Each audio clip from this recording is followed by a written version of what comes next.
دہلی میں،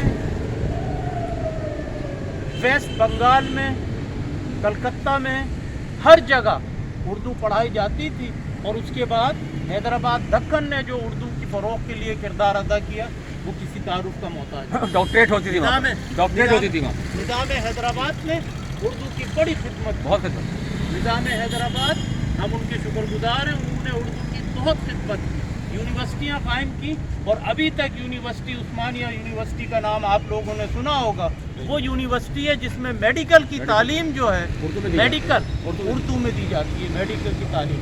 تو ہم یہ لا اور لارا لپا اور یہ چیزیں کہ نہیں ہیں اور ایسا نہیں ہے، الفاظ نہیں ہے، وہ نہیں ہے، نہیں، ہم اس چیز کو بالکل ماننے کے لیے تیار نہیں ہیں۔ ہمارے پاس ساری چیزیں ہیں، مگر یہ ہے کہ اپر کلاس طبقہ جو ہے وہ ہم کو محکوم رکھنا چاہتا ہے، ہم کو اس سے باہر نکلنا پڑے گا۔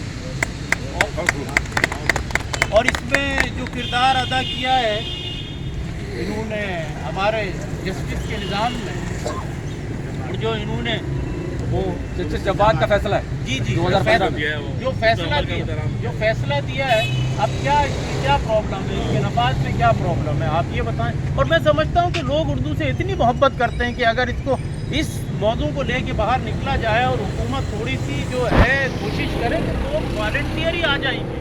دیکھیں، پاکستان کو چلانے میں، پاکستان کو لے کے چلنے میں ایک زبان، رابطے کی زبان کی ضرورت ہے۔ یہ نہیں ہے کہ یہ کسی کی زبان ہے، یہ بر صغیر کے لوگوں کی زبان ہے، اور اب تو یہ نکل کے باہر آ گئی۔ اس کے لیے پاکستان کو چلانے کے لیے رابطے کی زبان کی ضرورت ہے۔ آپ یہ نہیں کہہ سکتے کہ پنجابی جاننے والا پورے پاکستان کے لوگوں کو پنجابی سکھا سکتا ہے، آپ یہ نہیں کہہ سکتے کہ بلوچی جاننے والا پورے پاکستان کے لوگوں کو بلوچی سکھا سکتا ہے، آپ یہ نہیں کہہ سکتے کہ سندھی جاننے والا۔ یہ جو زبانیں ہیں، ریجنل زبانیں ہیں، ہمیں ان کی عزت، ان کا وقار، ہم ان کی قدر کرتے ہیں۔ یہ زبانیں ہیں، یہ ان کو بھی ہونا چاہیے، اور یہ زبانیں چل رہی ہیں اور انشاءاللہ چلتی رہیں گی، ان کی مادری زبانیں ہیں۔ ہمیں کسی زبان سے کوئی ایسا بیر نہیں ہے کہ جی یہ زبان یوں، وہ زبان یوں، مگر ہمیں پاکستان کی ترقی کے لیے ایک زبان چاہیے، اور جو زبان ہمارے پاس ہے اردو، رابطے کی زبان۔